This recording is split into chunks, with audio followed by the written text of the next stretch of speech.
Halo semua, selamat datang di channel aku Tinkerlist. Kenalin, nama aku Rere dan aku suka ngomongin tentang perfilman. Pertama-tama aku mau bilang terima kasih banyak untuk yang udah nyempetin nonton video perdana aku ini ya. So, di video perdana aku ini aku akan bikin What I Watched July Edition. Inspired dari banyak orang ya yang udah ngelakuin ini. Jadi aku bakal bahas sedikit dari film-film yang bakal aku sebutin nanti dan kasih rating. BTW aku keep tracknya di aplikasi Letterboxd ya ini.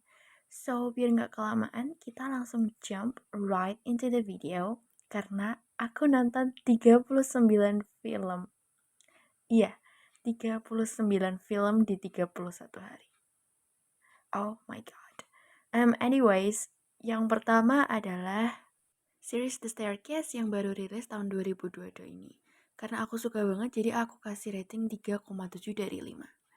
Jadi, aku nonton ini sejak Juni akhir ya, dan baru selesai tanggal 1 Juli kemarin. And I just want to say that I am obsessed with this series. Satu hal yang pertama aku notice begitu nonton ini adalah performancesnya. Kayak, hello, Toni Collette, Colin Firth say The King's Speech, Sophie Turner, Olivia de Jong, Dane DeHaan, sama Patrick Schwarzenegger. I hope I'm pronouncing his name right. Dia anaknya Arnold Schwarzenegger. Dan yang lain, tokoh yang lain, semua top notch banget. Mereka semua actingnya emosional banget dan otomatis bikin viewersnya ikut emosional juga. Premisnya juga menarik dan dieksekusi dengan teliti ya. Jadi intinya itu tentang si Toni Collette yang jadi istri, dia meninggal di tangga, terus of course Colin Firth aka suaminya menjadi tersangka pertamanya. Dan cerita film ini tuh kayak menginvestigasi apakah dia benar melakukannya atau enggak. Dan eksekusi yang sangat baik karena dia pendekatannya variatif ya. Ada yang dari pihak reporter itu juga kan. Jadi bikin ini sama sekali enggak boring. Sampai menurut gue di pertengahan dia jadi a bit boring gitu. Karena sesuatu, gue nggak mau spoiler, pokoknya bikin episode-episode di tengah itu jadi sedikit ngambang gitu ya. Buat ngisi-ngisi aja, tapi ya nggak parah-parah banget kok. Karena endingnya tetap bagus, in my opinion. Next, aku nonton Kong Skull Island, dan aku kasih rating 2,6 dari 5. Jadi gue nonton ini jujur nggak tahu kenapa. Jadi tiba-tiba kayak dia lewat aja gitu di katalog HBO aku dan aku nggak tahu kenapa tiba-tiba nonton. Padahal film ini tipe-tipe blockbuster abis ya yang sebenarnya aku kurang suka. Untuk filmnya not bad sih. CGI-nya bagus, performancesnya juga oke karena castnya wow juga, adventure-nya juga dapet kok. But really, nothing much to say about this movie. Lalu aku nonton Minions yang pertama tahun 2015 dan aku kasih rate 2,9 dari 5. Persiapan nonton Minions yang kedua ya, jadi aku rewatch ini karena lupa-lupa inget sama ceritanya. And I have to admit that I don't hate this movie. Meskipun ratingnya... Anyways, dari yang aku dapat dari orang-orang sih, mereka banyak gak suka karena sama film ini karena the fact that minionnya di sini tuh jadi karakter utamanya gitu.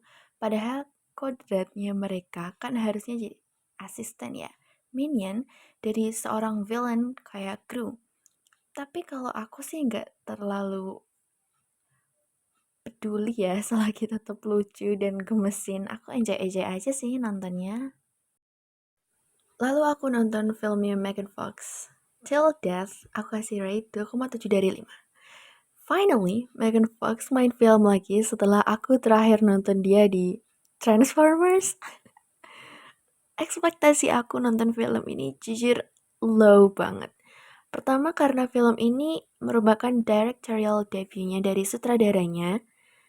Jadi somehow aku kayak skeptis gitu. Terus rating di IMDb sama Letterboxd juga bikin aku sedikit ngebatin nih. Kayaknya bakal jadi film yang gak jelas. Tapi mungkin ini karena ekspektasi aku rendah banget tadi ya. Ternyata film ini gak seburuk itu kok. Dia obviously masih ada plot holes here and there. Tapi overall ini film yang well made, well written, pacingnya juga not bad. Yang paling aku suka adalah tensionnya yang dibuild di film ini dan endingnya yang menurut aku satisfying. Setelah itu, aku decided untuk nonton Fantastic Mr. Fox untuk pertama kalinya. Film Wes Anderson kedua aku sih sebenarnya setelah Grand Budapest Hotel dan oh my god, aku kayak jatuh cinta pada pandangan pertama gitu sama animasinya. Aku kayak jaw drop gitu waktu tahu kalau ini stop motion. Selain animasinya, keseluruhan filmnya tetap patut di-highlight sih menurut aku ya. Apalagi karakternya mereka semua punya watak yang menarik, khas dan beda satu sama lain. Tapi somehow ketika mereka berdialog tuh tetap entertaining dan nyambung. Plotnya cocok lah, nggak terlalu berat untuk film animasi tapi tetap unik dan seru. Overall, aku suka banget sama film ini.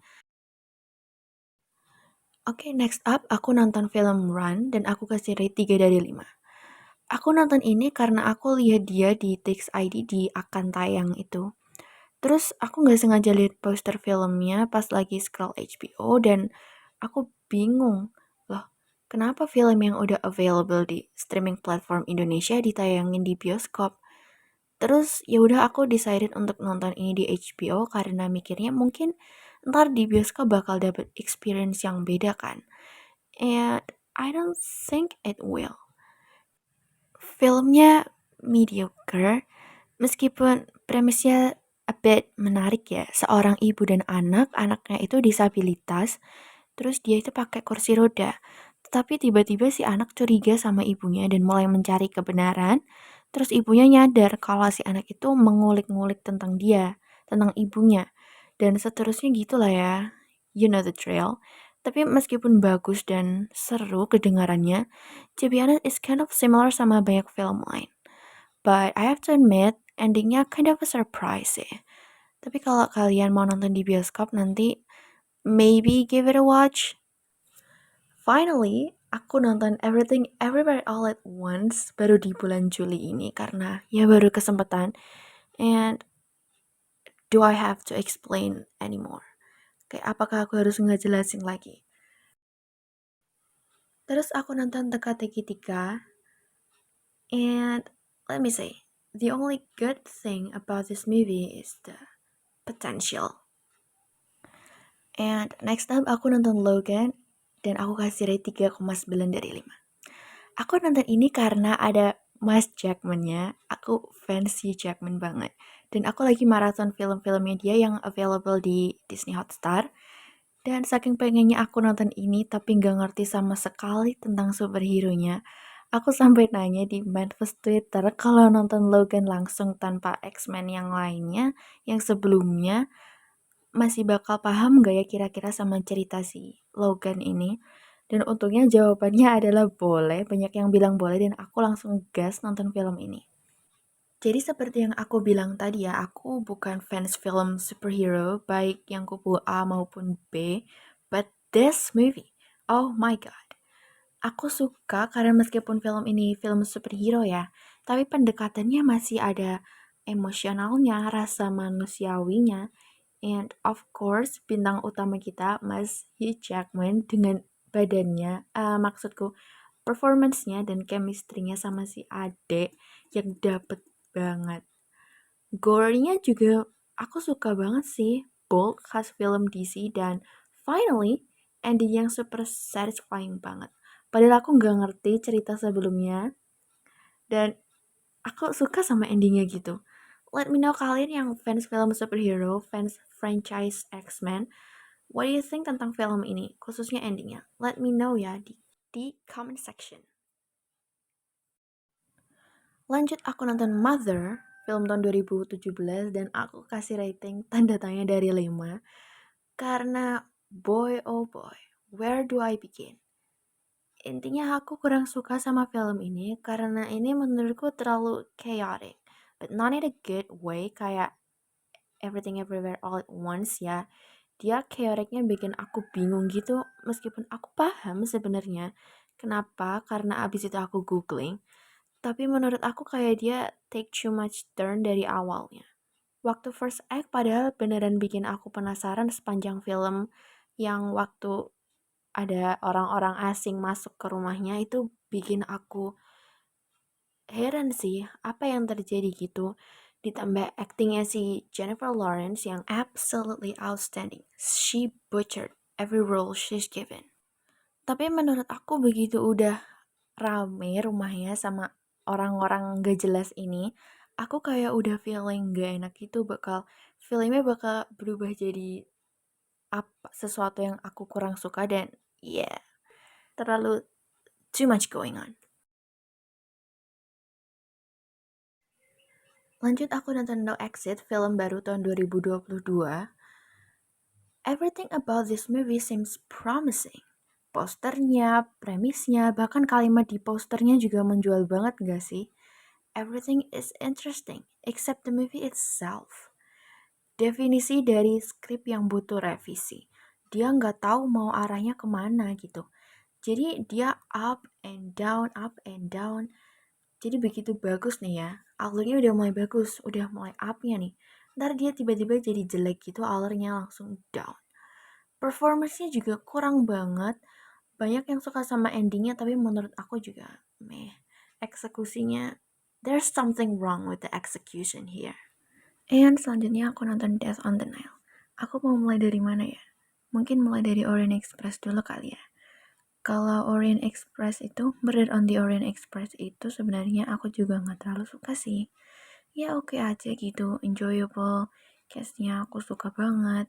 Tapi kalau yang ini, si sequelnya ini, aku bingung karena skripnya seberantakan itu. Kalau Orient Express itu dia masih rapi gitu skripnya. Setiap detail masih diperhatiin.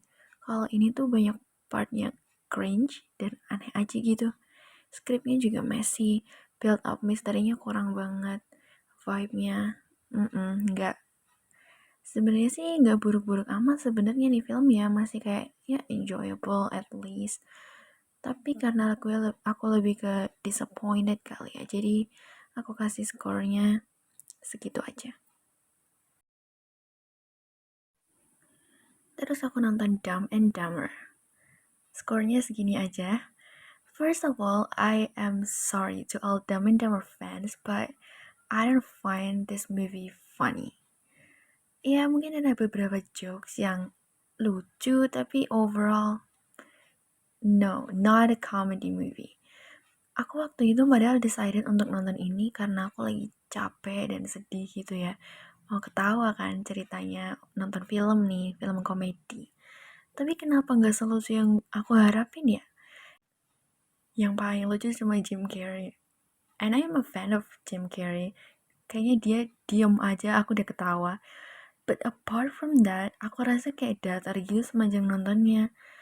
Kayaknya sih ini berdasarkan research tahu aku ya, opini pribadi juga.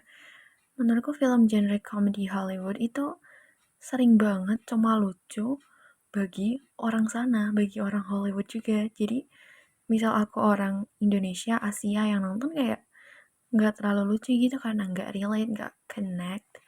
Dan banyak juga sih film comedy klasik Hollywood menurut aku yang nggak lucu lainnya kurang lucu kayak The Hangover sama The Big Lebowski. Itu aku juga kurang suka sih. Terus aku nonton Night at the Museum dan aku kasih rating 3,2 dari 5. Thank God, akhirnya aku nemu film yang bisa bikin aku ketawa. It was a pleasant surprise. Meskipun rating tidak berpihak kepada saya, tapi aku suka banget, genuinely suka banget karena ini kayak anaknya Toy Story sama Jurassic Park. Jadi bagus ditambah bagus sama dengan bagus banget. Ya nggak bagus banget sih, tapi ini lucu banget gitu. Pokoknya ini seru deh, pas banget buat kalian yang cari film entertaining, lucu nggak pakai mikir gitu. By the way, pertama kali nonton kaget banget ada Robin Williams di sini.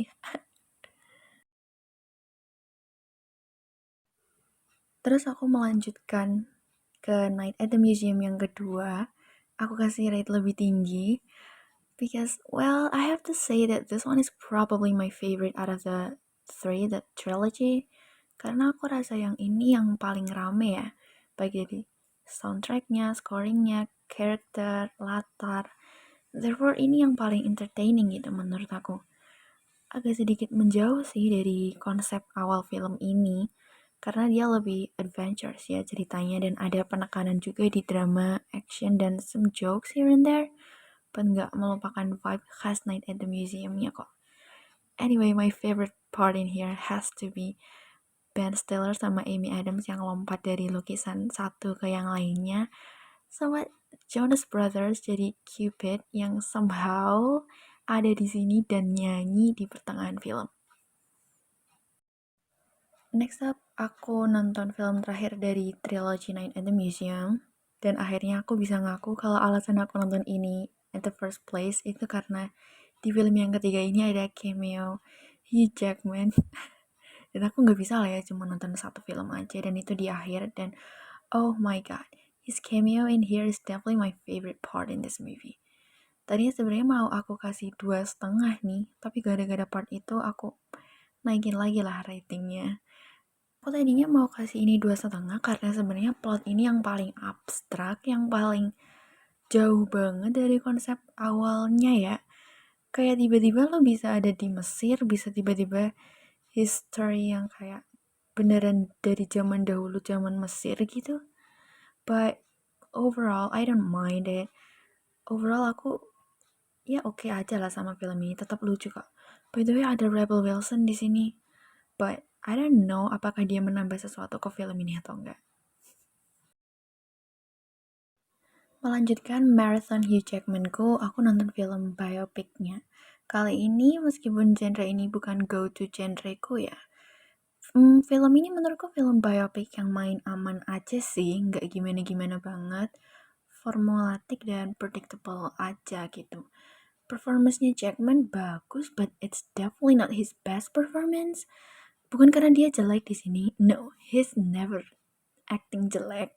But watak tokohnya di sini bukan watak tokoh yang bisa diperanin dia gitu. Kayak biasanya kan dia kayak di Logan, di Prisoners, dia kan jadi tokoh yang suka ngamuk-ngamuk, teriak, gebrak meja sana sini. But dia di sini lebih kayak kecil, caring, kayak proud dad gitu lah. And also Taron Egerton, I love him, I adore him with all of my heart. Next up ada film baru lagi, Fresh. Overall, aku suka sama film ini. Cinematography-nya cakep, permainan kamera yang suka zoom in dan fokus ke suara-suara pada scene-scene tertentu, kayak suara kresek-kresek makan, nafas gitu kan. Performance-nya chef's kiss, apalagi Daisy Edgar Jones. Tapi ada beberapa hal yang menurut aku bisa diimprove biar film ini bisa lebih baik. Spoiler alert, aku mau curhat.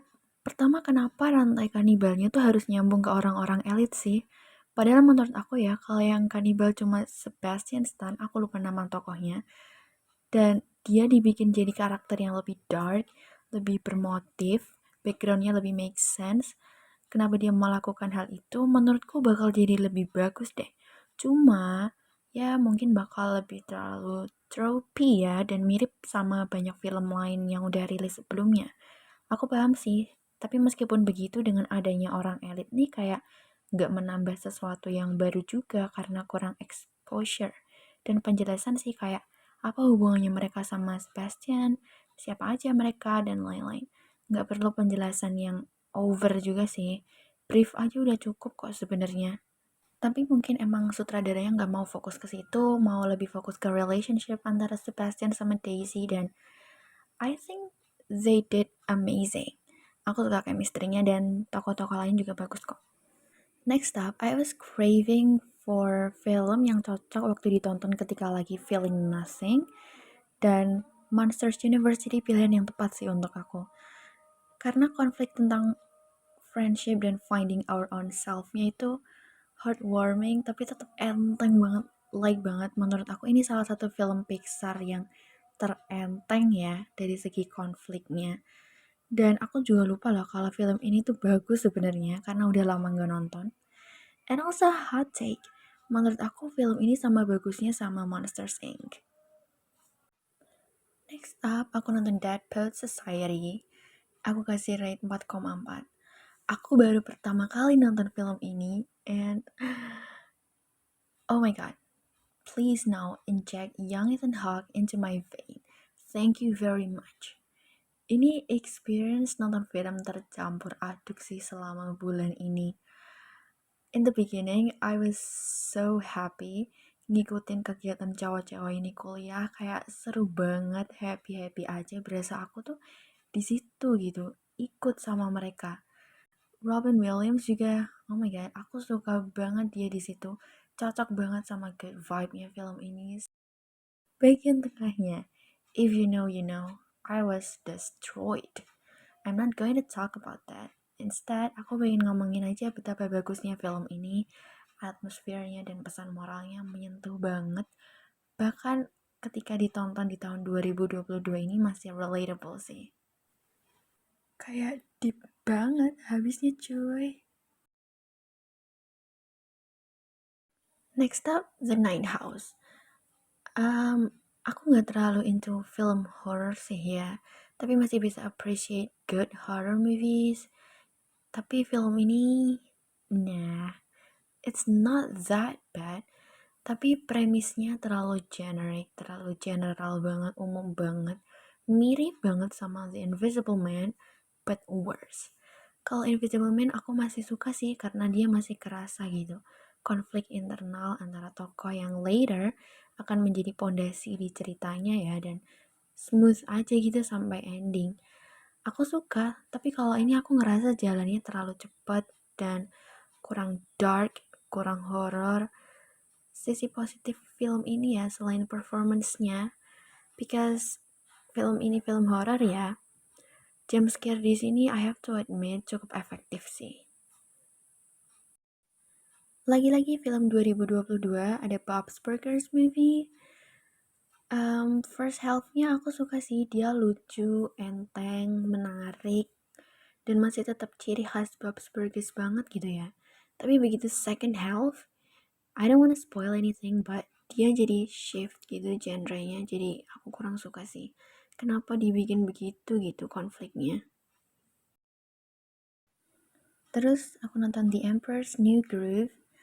Percaya nggak percaya, aku baru pertama kali nonton film ini. Dan astaga ternyata lucu banget, selucu itu, sebikin ngakak itu.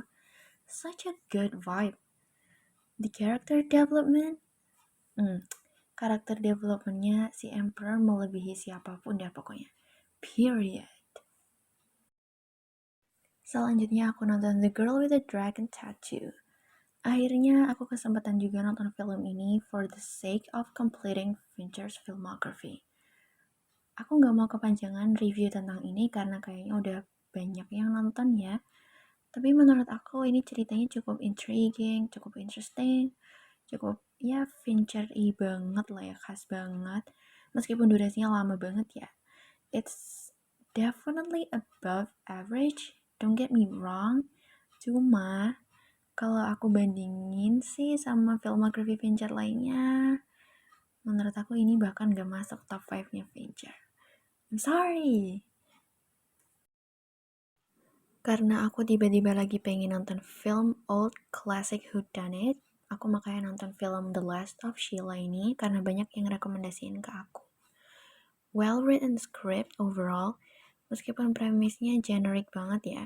Suami yang istrinya dibunuh setelah datang ke pesta, terus tamu-tamu yang diundang di pesta itu diundang kembali ke suatu tempat oleh suaminya, dan perlahan-lahan tamu-tamu tadi mulai sadar apa yang sedang terjadi ya, yang direncanain oleh si suami tadi. Umum banget kan? Tapi film ini banyak twist and turn yang bikin gak ngebosenin, dan kreatifnya patut diacungin jempol sih.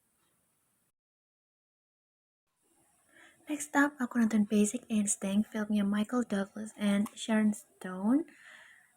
By the way, maaf banget aku gak bisa nampilin trailernya. Aku nonton ini karena in the mood for it. And anyways, aku baru tahu pas nontonnya ternyata film ini ada unsur detektif-detektif misterinya gitu. And of course, I ate that up. Dan aku suka sama film ini sih karena first and foremost Sharon Stone. She's she's flawless in that movie. Dan yang kedua, film ini surprisingly suspenseful. Dan film ini juga ada twist ending yang cukup membagongkan dan rada bikin mikir sih. Next, aku nonton High and Low, film Akira Kurosawa pertamaku. Dan karena kalian pasti udah pada tahu dan pada nonton film ini, karena film ini legend banget. So, aku nggak mau review tentang film ini terlalu banyak ya. Kalian pasti juga udah tahu kalau ini sangat well made banget. A very close to perfect crime movie. Terus aku ada nonton dokumenterinya Princess Diana, Diana in Her Own Words. Dokumenter yang oke, nggak gimana-gimana banget. Seperti pada umumnya lah dokumenter kayak gimana. It got 4.0 though in Letterboxd. Menurut aku lebih ke karena cerita si Queen Diana-nya yang memunculkan simpati banget untuk viewersnya dan juga menyentuh ya. Jadi dokumenter ini masih oke sih karena seperti yang aku bilang tadi dia masih bisa capture emosi viewersnya juga. Lalu aku rewatch Toy Story 4. Listen, waktu pertama kali aku nonton ini, aku pikir ini merupakan sequel yang ya oke lah ya. Aku nggak terlalu gimana-gimana banget sama film ini waktu aku pertama kali nonton. It's enjoyable, it's cute, it's funny, it's Toy Story.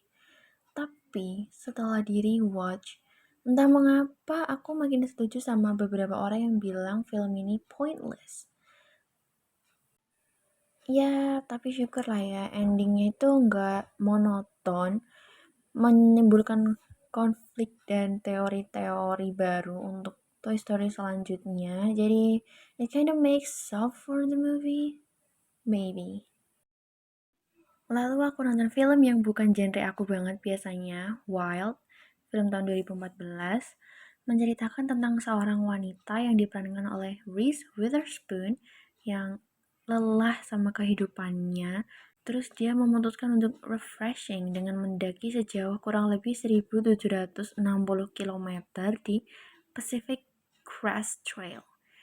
Film ini berhasil sih mengcapture vibe yang chill, light, nothing happens, tapi tetap emosional dan warmth-nya itu kerasa banget. Karena aku personally suka film yang kayak gitu tadi, jadi aku suka sama film ini. Film ini realistis gitu, dimana peran utamanya itu masih manusia. Plotnya nggak perlu yang ada musuh alien lah, jedar-jedar, tembak sana tembak sini gitu. Tetapi masih punya konflik yang menarik, yang masih bisa engaging viewersnya. Dan konflik itu masih manusiawi gitu. Jadi bagus film ini kok. Lanjut, aku nonton Runs Gone Wrong, film termasuk baru juga. This movie is cute, it's fun, but I just can't deny that ceritanya terlalu mirip Big Hero 6. Robot jadi temen, jadi bestie manusia, ya mirip banget kan. Kesannya konsepnya tuh jadi kurang kreatif dan menurut aku nggak semenyentuh Big Hero 6. But menurut aku dia lebih realistis karena mengangkat isu yang lebih modern dan relatable, yaitu remaja yang kecanduan sosial media tetapi kesepian di real life. But somehow I don't know why I felt empty sih nontonnya. Apart from that, apart from the plot and the concept, the characters gone wrong. Absolutely.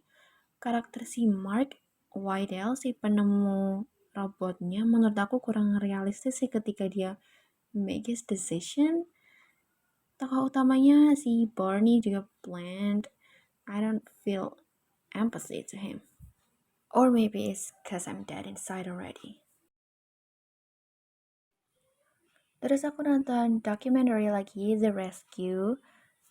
I was destroyed when I watched this one. Film dokumenter yang bagus banget karena eksekusinya yang cerdas, produksinya juga. Jadi dia somehow nggak berasa dokumenterinya. Dia malah terasa seperti film thriller. Bingung gak sih? Kombinasi dari skrip, sudut pandang, dan fokus yang diambil yang oke bikin film ini well made banget jadinya. Tapi di luar dari teknisnya sendiri, film ini berhasil bikin sedih dan stres ngebayangin gimana si rescuer-rescuer itu menjelajahi guanya yang super sempit dan kayak bikin oh my god.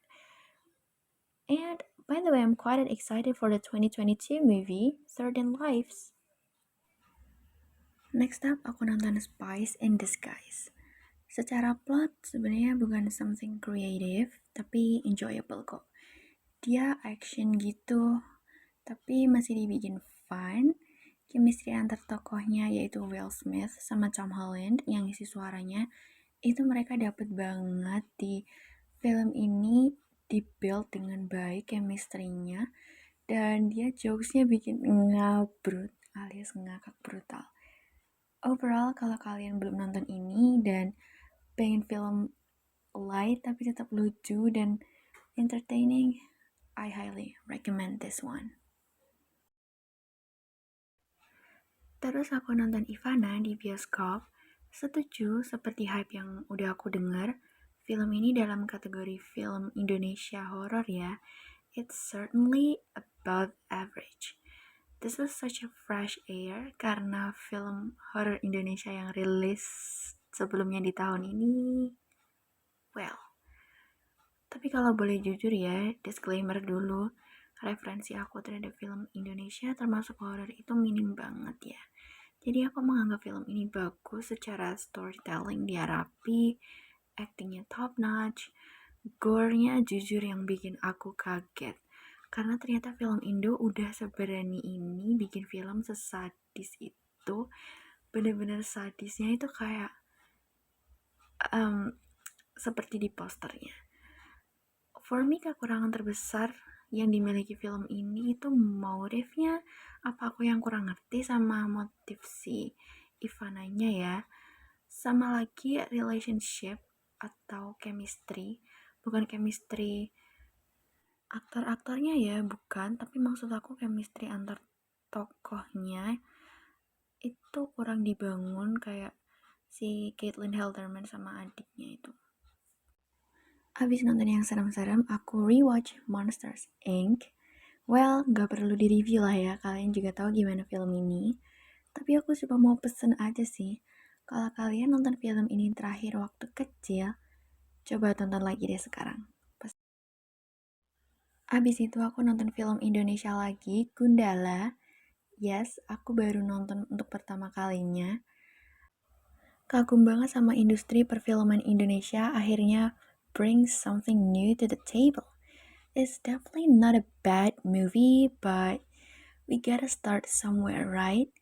Kalau kata aku mah ya, kekurangannya di actionnya yang repetitif, skripnya tuh mulai bagian tengah kurang rapi gitu. Padahal awalnya udah bagus, yang waktu Gundala masa kecilnya itu udah kayak fokus, mungkin sampai terlalu fokus sampai akhirnya dia nyeret. Dan sebagai main topiknya, I think in my opinion si Gundalanya malah kurang powerful karena kurang difokusin di gimana character developmentnya dia. But I'm excited for Bumi Langit Universe. I'm so excited, to be honest. Not a surprise, karena I'm a big fan of Hitchcock's works. Jadi aku 1 bulan sekali minimal harus nonton 1 filmnya lah ya. Dan di bulan ini aku memutuskan untuk nonton Rope. Sebenarnya plotnya jauh lebih simpel ya daripada film-filmnya dia yang lain yang sebelumnya dan sesudahnya. Tapi tetap bagus lah, tetap above average kalau ngomongin tentang filmnya Hitchcock. Dia sesimpel apapun tetap bisa dieksekusi dengan baik. The fact that this movie is a one take itu kece banget. Astaga, aku kayak nggak paham lagi kok bisa orang ngedirect film one take semulus dan sebagus ini. Karena aku masih belum puas setelah rewatch Toy Story 4, jadi aku nyari short filmnya. Dan seperti yang aku expect, this short film didn't disappoint. Dia pendek ya, obviously because it's a short film. tapi masih seru banget, masih khas Toy Story banget. Dan juga kalau kalian fans Toy Story, coba give it a shot. It's really fun. Akhirnya sampai juga di penghujung bulan Juli, aku menutup bulan ini dengan nonton Incredibles 2. To make it short, aku lebih suka yang pertama, tapi jaraknya dia tipis banget gitu sama rasa sukaku sama film yang kedua ini. Menurutku yang ini lebih bagus karena dia fokus ke macam-macam karakter yang ada di The Incredibles ini, nggak kayak yang pertama. Terus dia juga lebih lucu. Aku suka banget part waktu Mr. Incredible suruh nanganin masalah tiga anaknya, Dash, Violet, sama Jack at the same time. Juga aku mau ngomong ya, kalau Frozen harus punya filmnya sendiri. Hello Pixar. Terima kasih banyak yang udah nyempetin waktunya untuk nonton video aku.